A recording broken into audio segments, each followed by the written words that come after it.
Section 2. You'll hear an HR representative of Earn and Learn giving some information about her company. First, you have some time to look at questions 11 to 16.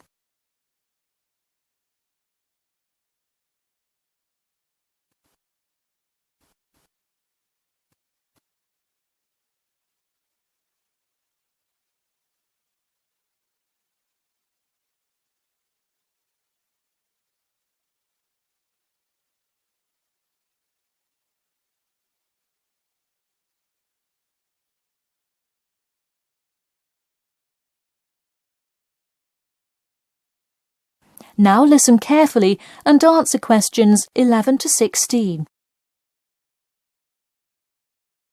Welcome to all of you.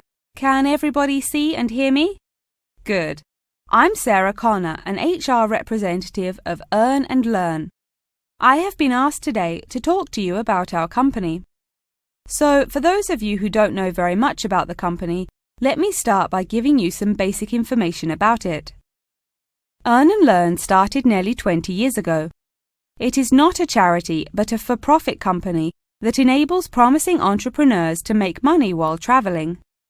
During the past 10 years, it has grown rapidly and has gained great influence in most countries of the world. We have a partnership with the school and take a large number of recent graduates from the business school. So, if you are a recent graduate, I'd say you can consider applying to our company. Before your application, you might be curious about what sort of places you could go to. There are 4 main locations, but you also have the freedom to submit a different location, and if they can make the necessary arrangements, you can go.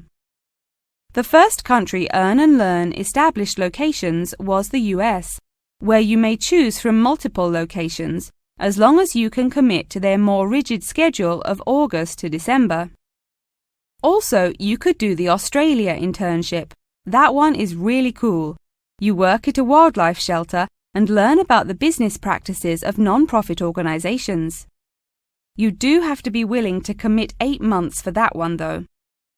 Perhaps that's a long time to be so far away, but I would say it is really an amazing opportunity. I don't know whether some of you are in decent physical shape. If so, the South Africa internship is another exciting one. You learn a lot about sustainable farming, but you would be doing some of the manual labor involved in maintaining a farm. Indeed, it's hard work, but I think you would definitely be able to do it. It may be wise to wait until after their summer is over, so it's not so terribly hot. In addition, there is a most recently established location in India. This one gives you more of a study abroad feel, given that they arrange a host family for you to stay with. In the other locations, you live in an apartment with other interns, so this is definitely a unique experience. Before you hear the rest of the talk, you have some time to look at questions 17 to 20.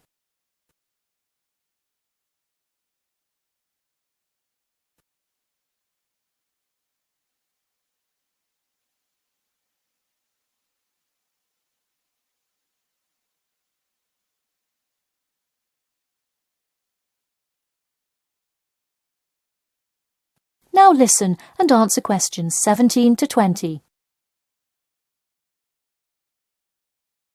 Regardless of where you go, at the end of the program you get a global traveling certificate, as long as you can explain your experience.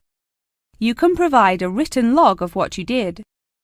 I recommend writing journal or blog entries about what you do every day, or a weekly summary of each day. Of course, you don't have to write up a formal report or anything like that, and you need to apply for it once you have returned. Some students may want to know whether this is a paid internship. Actually, you have to pay for the flight there yourself. But you have the opportunity to create your own small business, which could earn you money if it's successful. So basically, you pay for it all up front, but when you're there, you can find ways to make money. That is to say, you pay for 2/3 of the cost up front as a deposit, and then give the final installment 1 month prior to your return. Finally, I have to remind you that you need a health check before you go to make sure you're not going to spread any communicable diseases. In addition, before you go, you don't have to attend any meetings or workshops. You'll meet everyone you'll be working with once you get there. Okay, well, that's all I've time for today.